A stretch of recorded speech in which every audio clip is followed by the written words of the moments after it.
ang aming pagmamahal at pagsuporta sa'yo. Bagamat hindi kami nakauwi sa birthday mo, sana maging mas ligaya ka. Kami man ng papa mo nalulungkot dito at hindi kami naka-attend sa special na araw para sa'yo.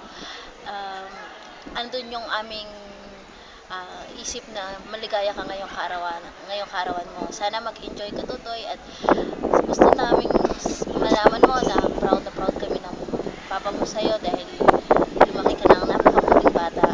Isipin mo palagi na nandito kami para sa'yo ng mama at ng papa. Mahal na mahal ka namin. Mag-aral ka mabuti, Tutoy.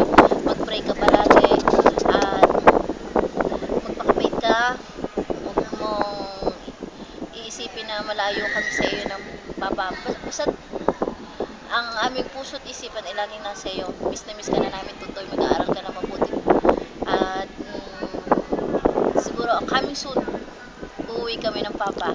Basta mag-iingat ka palagi dyan sa Pilipinas at mamahalin mo ang mga tao nasa paligid mo dahil alam namin kung gaano ka nila minamahal at gaano nila pinapakita sa'yo gaano nila binibigay ang pagmamahal at pagsuporta nila sa'yo. I love you, Tutoy. Mahal na mahal ka namin.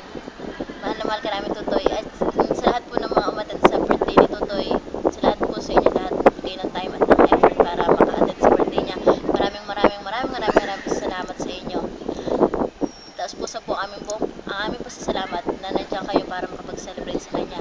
God bless us all po at maraming po salamat. I love you, Tutoy. We miss you so much at mag-aaral ka ng mabuti para sa mama at papa at mag-iingat ka palagi dyan. I love you, Tutoy. Bye-bye, Tutoy. Bye.